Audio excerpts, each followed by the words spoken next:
विद्यार्थी मित्रों, Shri Sardar Patel educational institute द्वारा संचालित श्रीमती MS लखानी कन्या विद्यालय प्राथमिक विभाग की सभी छात्राओं का मैं देसानी गीता इस ऑनलाइन शिक्षण में स्वागत करती हूँ। विद्यार्थी मित्रों, आज हम हिंदी विषय में इकाई 4 जिसका नाम है कर्मयोगी लाल बहादुर शास्त्री, जिसका हम आज अध्ययन करेंगे, जिसके लेखक है शंकर दयाल शर्मा।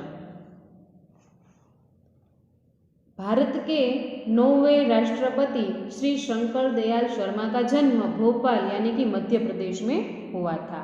आपकी आरंभिक शिक्षा मध्य प्रदेश में हुई। आगे की पढ़ाई आपने क्रमशः आगरा, इलाहाबाद तथा लखनऊ विश्वविद्यालय में की तथा MA, LLB की उपाधियां प्राप्त की। बाद में कैम्ब्रिज विश्वविद्यालय से PhD की उपाधि अर्जित की और वहीं पर 1 वर्ष तक प्रवक्ता रहे। तत्पश्चात भारत लौटकर आप राजनीति में सक्रिय हुए। विधायक और सांसद के रूप में आरंभ हुई आपकी राजनीतिक यात्रा राज्यपाल, उपराष्ट्रपति और राष्ट्रपति के सर्वोच्च पद पर जाकर समाप्त हुई। हिंदी और अंग्रेजी दोनों भाषाओं में आपने अनेक पुस्तकें लिखी, जिनमें से कुछ इस प्रकार है: देशमणि, हमारे पथ प्रदर्शक, प्रतिष्ठित भारतीय तथा हमारे चिंतन की मूलधारा।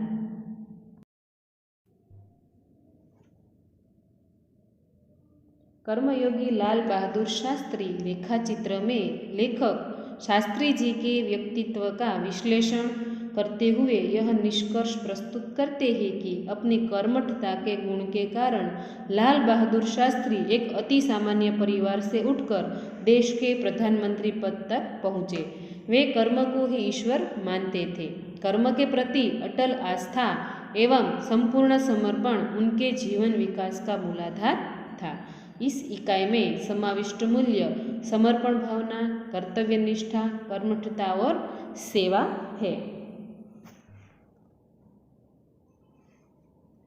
शास्त्री जी के नाम के साथ कर्मयोगी विशेषण जोड़ना बिल्कुल उपयुक्त है, क्योंकि मुझे तो उनका सारा जीवन ही कर्म से भरा हुआ मालूम पड़ता है। शास्त्री जी सामान्य परिवार से ऊपर उठकर देश के प्रधानमंत्री के जिस महत्वपूर्ण पद तक पहुँचे, उसका रहस्य उनके कर्मयोगी होने में ही छिपा हुआ है। यहाँ पर लेखक कहते हैं कि शास्त्री जी के नाम के साथ जो कर्मयोगी विशेषण जोड़ा है वह बिल्कुल सही है, क्योंकि कर्मयोगी यानी कि कर्म मार्ग का अनुसरण करने वाला, यानी कि सदा फल की अपेक्षा न रखने वाला व्यक्ति, और उन्हें लगता था कि उनका जो सारा जीवन है वह कर्म से जुड़ा हुआ है और कर्म से ही भरा हुआ मालूम पड़ता है। शास्त्री जी है वह एक सामान्य परिवार से थे, लेकिन वह सामान्य परिवार में से होकर भी वह देश के प्रधानमंत्री के जो महत्वपूर्ण पद तक वो पहुँचे थे, वही उनके लिए कर्मयोगी होने में ही छिपा हुआ है। वे उन लोगों में से भी नहीं थे जो भाग्य पर भरोसा करके बैठे रहते हैं और अचानक कभी सफलता मिल जाती है, बल्कि वे उन लोगों में से थे जिनको अपनी हथेली की लकीरों के बजाय अपने चिंतन और कर्म की शक्ति पर अधिक भरोसा होता है।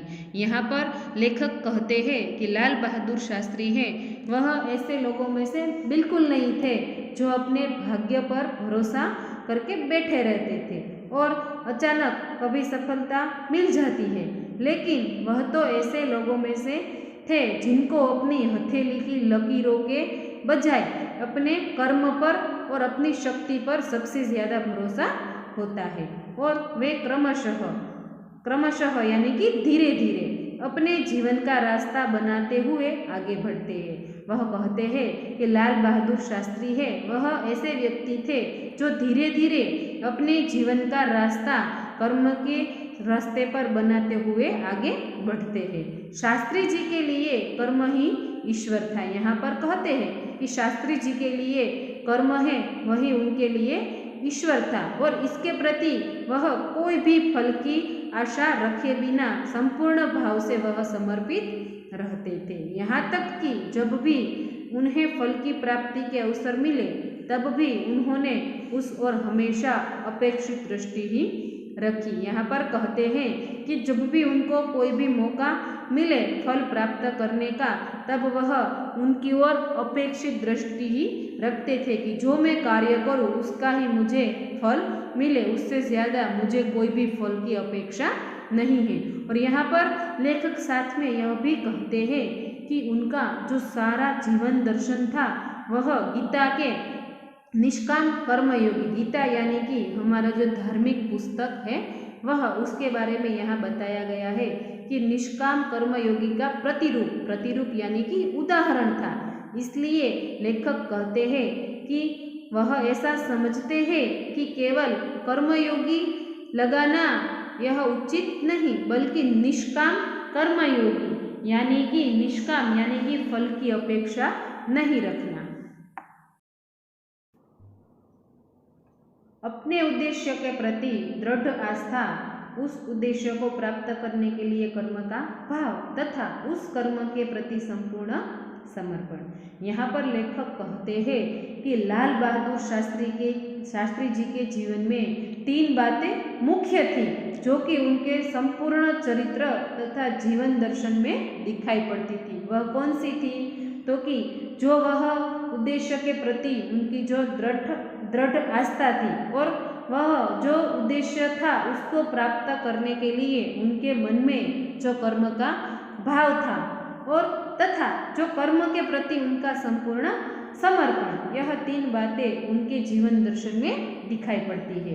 अपने एक भाषण में उन्होंने इस तरह के विचार को व्यक्त करते हुए उन्होंने कहा था, शास्त्री जी ने एक भाषण में कहा था कि यहाँ तक कि भले ही आप राजनीतिक यानी कि कोई भी राजनीतिक क्षेत्र में और सामाजिक क्षेत्र या कोई भी अन्य क्षेत्र में कार्य करते हैं और कहते हैं कि यदि आप उनमें सफल होना चाहते हैं और अपने दायित्वों का पूरी तरह से अपनी जो जिम्मेदारियां है उनको पूरी तरह से आप पूरा करना चाहते हैं तो अपना जो कार्य है उसके प्रति अपना समर्पण तथा भक्ति और कर्म में हमेशा उनमें समन्वय होना चाहिए, मेल होना चाहिए। जो इन 3 बातों में आपका मेल होगा तो ही आपका जो कार्य है वह पूरी तरह से सफल होगा।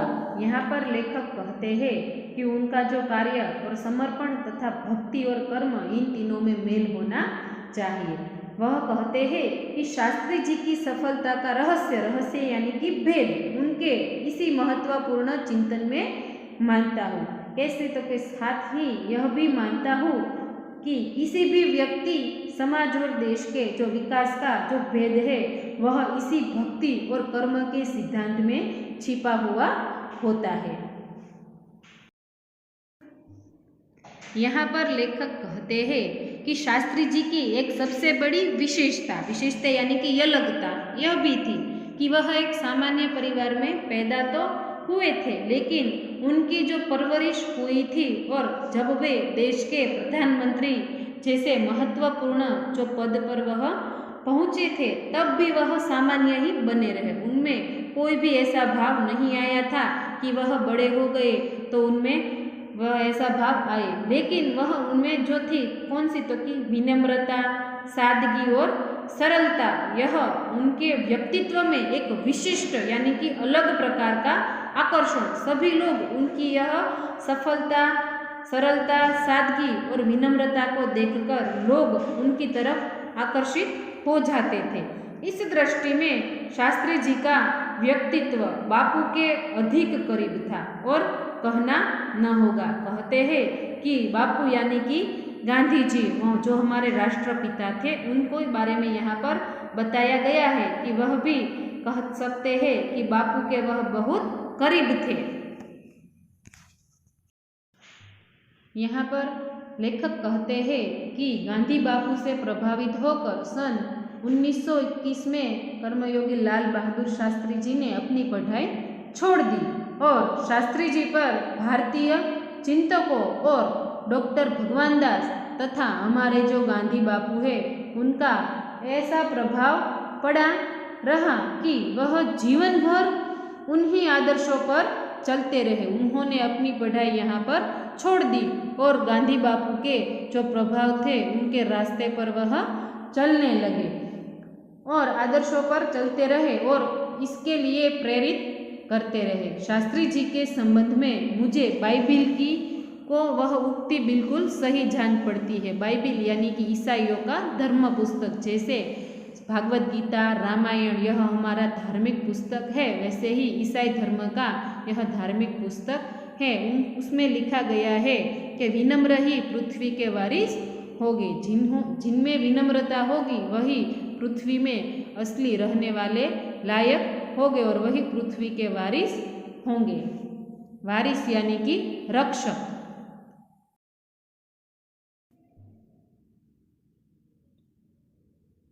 यहाँ पर लेखक कहते हैं कि शास्त्री जी ने हमारा जो देश का जो स्वतंत्रता संग्राम में वह तब आए जब वे एक स्कूल में विद्यार्थी थे और उस समय उनकी जो उम्र थी वह सिर्फ 17 वर्ष की ही थी और गांधी जी के आह्वान यानी कि कहने पर वे स्कूल छोड़कर बाहर आ गए थे।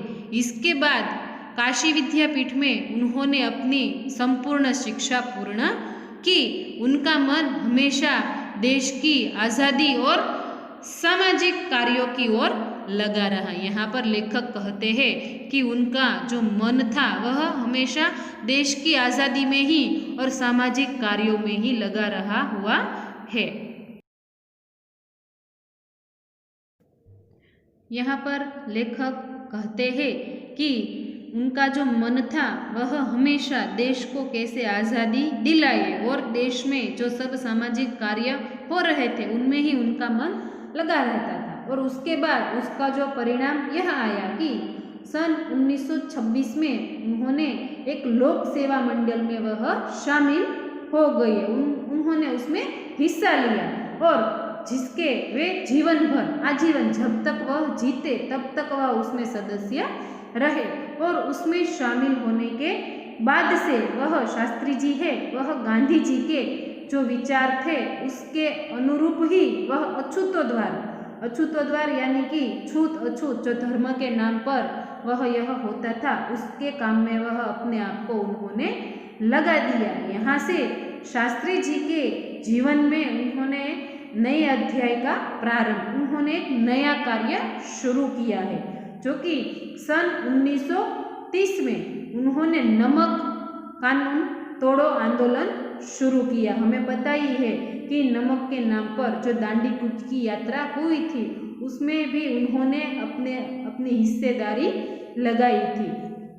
तो शास्त्री जी ने उसमें भी भाग लिया जिसके परिणाम स्वरूप उन्हें जेल भी जाना पड़ा। फिर भी वह पीछे नहीं हटे। इस आंदोलन में वह अपना जो कार्य था वह करते रहे और कहते हैं कि 1942 के बाद भारत छोड़ो जो आंदोलन शुरू हुआ वह निरंतर चलता ही रहा। उसमें भी उन्होंने अपना कार्य बखूबी निभाया था।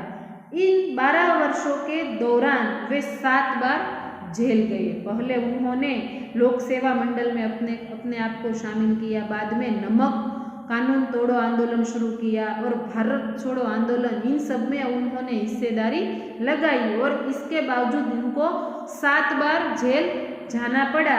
और इसी से यह अंदाजा लगाया जा सकता है कि उन्हें देश के अंदर देश को आज़ादी अपाने की उनकी तीव्र इच्छा थी। और दूसरी थी कि जेल यात्रा उन्हें सन 1932 में किसान आंदोलन में भाग लेने के लिए करनी पड़ी थी। और सन 1942 की उनकी जो जेल यात्रा थी वह 3 वर्ष की थी, जो सबसे बड़ी लंबी जेल यात्रा थी। उनको 3 वर्ष के लिए जेल में जाना पड़ा, पर वह अपने कार्य से पीछे नहीं हटे और देश सेवा के कार्य में वह निरंतर लगे रहे। यहाँ पर लेखक कहते हैं कि यह अंदाज लगाया जा सकता है कि उन्होंने देश के अंदर जो आज़ादी के लिए वह कितनी बड़ी कार्य किया था, उसकी एक ललक यानी कि झलक मात्र थी। थी। दूसरी जेल यात्रा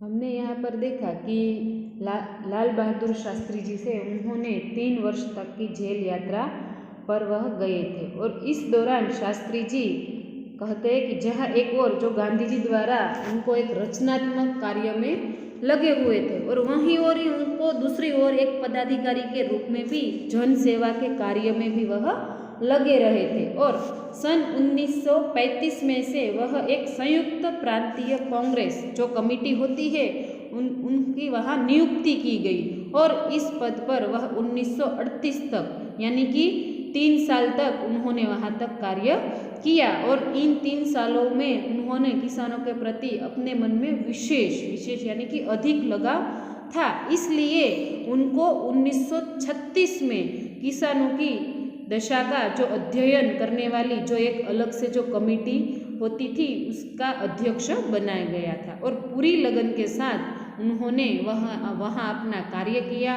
और सभी रिपोर्ट प्रस्तुत की और इन सभी कार्यों को ध्यान में रखकर उनको जमींदारी उन्मूलन यानी कि जड़ मूल से नष्ट कर देना ऐसी जो कमेटी हुई थी उस पर उन्होंने विशेष ध्यान दिया, जोर दिया और इस तरह उन्होंने अपना जो कार्य था वह पूरी लगन से पूरा किया था।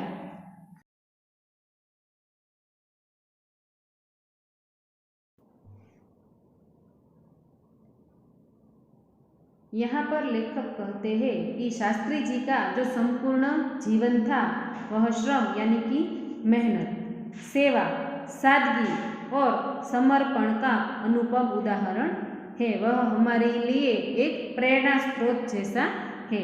उनके ये गुण केवल उनके कार्यों और विचारों में ही अभिव्यक्त नहीं पाते बल्कि उनको जो देखने से ही इन सभी भावों का एहसास हमें हो जाता है और कहते हैं कि उनके जो व्यक्तित्व में जो विचारों का जो समन्वय था और साथ में यह भी कहते थे और वही करते भी थे। जो वह कहते थे वह अपने जीवन में वह करते भी थे।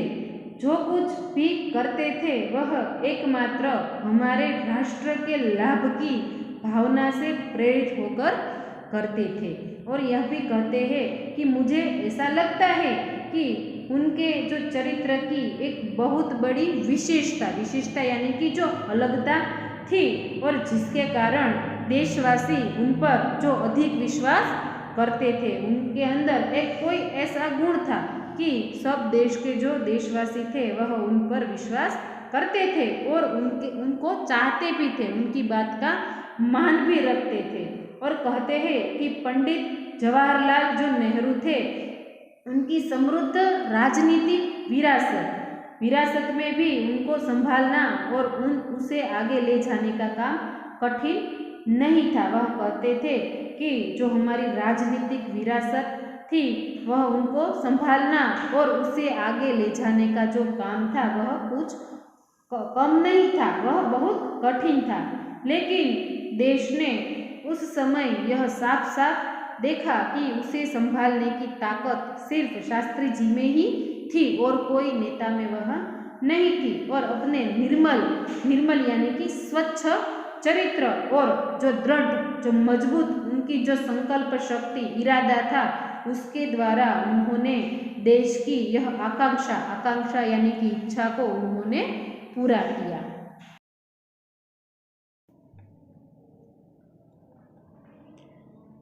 इसके बाद जो लाल बहादुर शास्त्री जी है वह इलाहाबाद की नगर पालिका से किसी न किसी रूप में कोई भी कार्य के रूप में वह 6 वर्षों तक उसके साथ जुड़े रहे और इसमें यह समझते हैं कि उनके पास उसका अनुभव भी सबसे ज़्यादा था और नागरिकों की जो समस्या से वह परिचित कराया गया है। उनके पास जो ग्रामीण जीवन गांव का जीवन का वह अनुभव भी उनके पास बहुत था। अब इसके साथ ही इलाहाबाद की जो नगर पालिका की जो जन सेवा का अनुभव भी उसके साथ जोड़ दिया गया था। इन सब कार्यों में वह निष्ठा से अपनी फर्ज बजाते थे। और साथ ही यहाँ पर एक आधारभूत इकाई यह है कि इन सब कार्य करने के कारण वे देश की छोटी सी जो समस्या होती थी, इन सब का भी वह बहुत अच्छी तरह से निराकरण कर देते थे और अच्छी तरह परिचित भी वह हो गए थे। और उनके कार्य के प्रति जो निष्ठा और मेहनत करने की जो अदम्य एक अलग क्षमता शक्ति थी, उसके कारण सन 1937 में वे संयुक्त प्रांतीय व्यवस्थापिका सभा के लिए उनको चुना गया। निर्वाचित यानी चुनना, उनको चुना गया था। और सही मायने में, सही अर्थ में यह कह सकते हैं कि शास्त्री जी है, उनके संसदीय जीवन की शुरुआत यहाँ से ही हुई है, जिसका समापन जब वह देश के प्रधानमंत्री पद पर पहुँचे तब तक में हुआ यहाँ माना गया है। और साथ में यह भी कहते हैं कि शास्त्री जी की जो भारतीय राजनीति की जो इतनी सही और गहरी पकड़ थी, वह सच्चाई के साथ ही चलते थे। इसलिए श्रीमती इंदिरा गांधी ने उन्हें अपना राजनीतिक गुरु भी मानते हुए उनके लिए यह वाक्य कहा था कि उन्हीं के मार्गदर्शन में मेरा राजनीतिक जीवन शुरू हुआ था। देश की आज़ादी हुई उसके बाद उत्तर प्रदेश तथा केंद्र सरकार में शास्त्री जी भिन्न भिन्न यानी कि अलग अलग पदों पर कार्यरत रहे थे। और उत्तर प्रदेश में उन्हें गृह मंत्री भी बनाया गया था।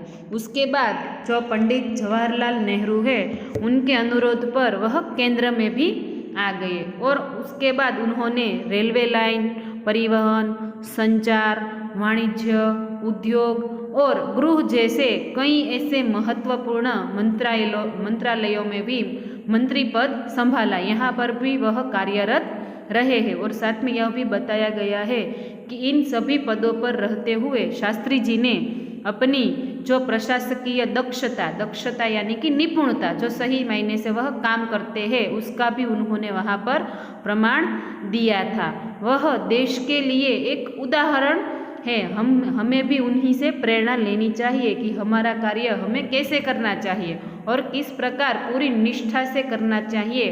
वह हमें लाल बहादुर शास्त्री जी से यह बात सीखने को मिलती है और हमारे लिए यह एक उदाहरण समान है। और अपने मंत्रालयों के जो कार्य थे, उनका दृष्टिकोण अत्यंत व्यावहारिक तथा सभी प्रकार की औपचारिकताओं से परे होता था। औपचारिकता यानी कि कोई भी बात वह करते हैं तो उसके पीछे वो कोई भी कभी उसकी आशा रखते नहीं, और जो काम वह करते हैं वह पूरी निष्ठा से ही कर देते थे। वे अपने को कभी भी अपने पद के कारण ऊंचा नहीं मानते थे। जो उनको पद मिला है उसके कारण वो कभी ऐसा नहीं चाहते थे कि मैं एक ऊंचे पद पर हूँ, ऐसा वो कभी नहीं मानते थे। उनकी बड़ी सीधी सी धारणा थी कि वे जनता के शासक नहीं बल्कि जनता के सेवक है। वह यही बात मानते थे कि मैं उनका शासक नहीं बल्कि मैं जनता का एक सेवक हूँ, और सेवक के नाते मुझे जनता की सभी मांग को पूरी करनी चाहिए और उनका जो कार्य है वह निष्ठा से करना चाहिए। और इसी भावना से कार्य करने के कारण उन्हें अपने मंत्रालय में तो लोकप्रियता मिल ही थी, साथ ही साथ सारे देश में भी लोकप्रियता मिली थी और सारे देश के सभी लोग इनको चाहते थे। इसी लोकप्रियता का परिणाम था कि पंडित नेहरू जी के निधन यानी कि अवसान के बाद देश ने उन्हें प्रधानमंत्री के रूप में स्वीकार लिया। उन्होंने जो यहाँ तक जो सब कार्य किए थे, इस कार्य के लेकर वह लोकप्रिय हो गए थे। और साथ ही में इतनी लोकप्रियता मिल गई कि जब पंडित जवाहरलाल नेहरू का निधन हो गया तो सभी लोगों ने उन्हें प्रधानमंत्री के रूप में स्वीकार किया था। उनको प्रधानमंत्री के रूप में स्वीकार कर लिया और देश के इस महत्वपूर्ण पद पर रहते हुए केवल 19 महीने के छोटे से समय में उन्होंने जितनी सफलताएं प्राप्त की और लोकप्रियता प्राप्त की थी, वह एक उदाहरण है। और साथ में यह भी कहते हैं कि शास्त्री जी के सामने अपना उद्देश्य बिल्कुल स्पष्ट था, उसमें किसी प्रकार का धुंधलापन या भटकाव नहीं था। वह जो कार्य करते थे वह सीधी दृष्टि से ही करते थे, वह कभी अपने रास्ते से भटके नहीं थे।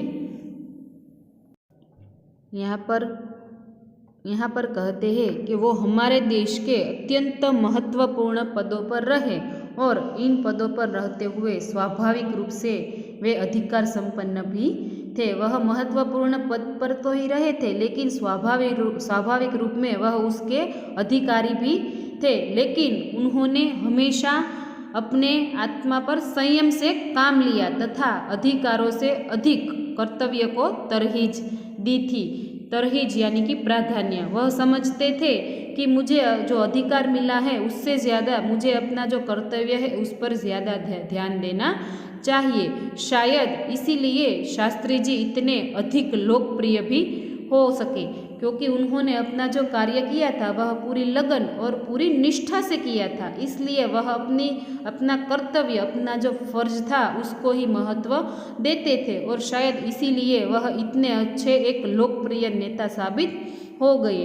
उन्होंने अलीगढ़ मुस्लिम विश्वविद्यालय के दीक्षांत समारोह यानी कि विश्वविद्यालयों का जो प्रमाण पत्र देने का उत्सव होता है उसमें भी उन्होंने 19 दिसंबर 1964 को छात्रों को संबोधित करते हुए कुछ इस प्रकार का एक विचार व्यक्त किया था। वह छात्रों को बताना चाहते थे, कौन सी बात, क्योंकि आपके भविष्य की मंजिल चाहे जो कुछ भी हो, आप में से प्रत्येक को यह सोचना चाहिए कि आप सबसे पहले देश के नागरिक हैं।